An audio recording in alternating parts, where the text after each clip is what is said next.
My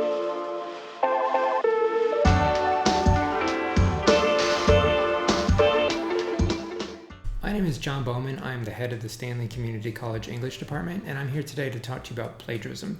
I'm going to give you some quick, practical advice. That way you can make sure to avoid plagiarism in all of your essays. Thing number one that I want to say is that anytime that you use a citation process in your essay, whether it be MLA or APA, you have essentially what boils down to a one-to-one correspondence.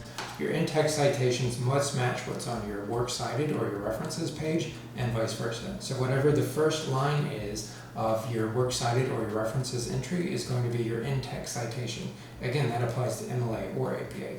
So it's an ongoing process. It is making sure that you have something inside the essay, again, that matches what you have on your works cited or your references page.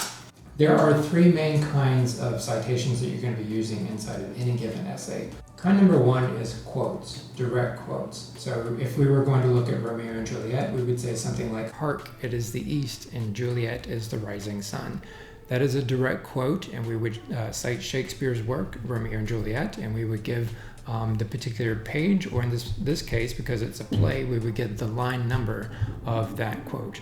The second kind is paraphrasing. This is when you take a narrow passage and you put it into your own words. So we might say, taking the exact same material, that Romeo is creeping around in the garden and that Juliet is up in the balcony, and that Romeo sees her and listens to her for a while, and then they introduce themselves to each other. This is a paraphrase because what I've done is I've taken that entire scene and put it into my own words. That requires an in-text citation. Even if you have paraphrased information, you must use an in-text citation for that material.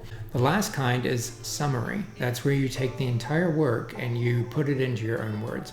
So in this particular case, I might say that Romeo meets Juliet. They fall deeply in love. Their families don't approve. They try to get married anyway. Some misunderstandings take place, and then in the end, they both end up dead, and the families end up being punished. That is a summary. We don't need a page range for that because the page range for that is going to be the entire work itself. So what we do need, though, is to say in Shakespeare's Romeo and Juliet, and then put the rest of it into our own words. That counts as an in-text citation because it shows exactly where those ideas came from. The plagiarism policy here at Stanley Community College is pretty self-evident, and I would deeply encourage you to go and read the plagiarism policy on your instructor's syllabus. Most of the time, it's going to say things like a student who has willfully presented specific facts or ideas as his or her own, even though those ideas do not belong to that student.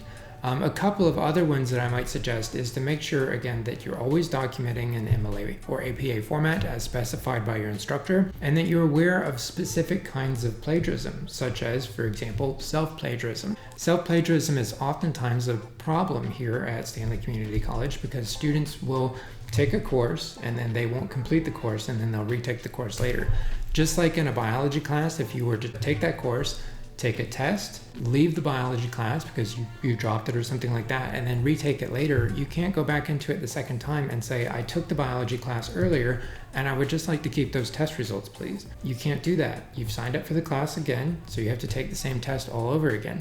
It's the exact same thing in the English department. If you sign up for the class and you write the essay and then you drop from the class, you are self-plagiarizing if you attempt to reuse that essay for future work. And that applies even across courses. If you wrote a paper in high school and you attempt to use it in college, that is self-plagiarized. All right, the last thing that I want to talk about is I'm going to give you 3 specific examples of when you should cite something. And so on your screen, you should see an example that's been pulled from the Stanford Encyclopedia of Philosophy. And it says these couple of things at the top. And I've highlighted some things that tie into what you might have said, what you might have written. Those specific words indicate that that information was pulled from that location. And so yes, you absolutely need a citation. This is not your information and it belongs to someone else. So you need a good in-text citation. The second example is you have a website that says that gravity works. And you write, gravity makes things fall. That's self-evident. That is knowledge that everyone shares and everyone under any given circumstance understands. And so therefore it requires no in-text citation because it's basic common sense. Things fall. It's bright outside on sunny days. It rains when there are clouds sometimes. Basic common sense. You don't need a citation for that. And the last one comes from one of our English instructors who is also a pilot. If she were to say, for example, that the P factor on an airplane makes it pulled to the left or the right, and this is on a prop airplane, that is specialized knowledge that she has from her hobbies.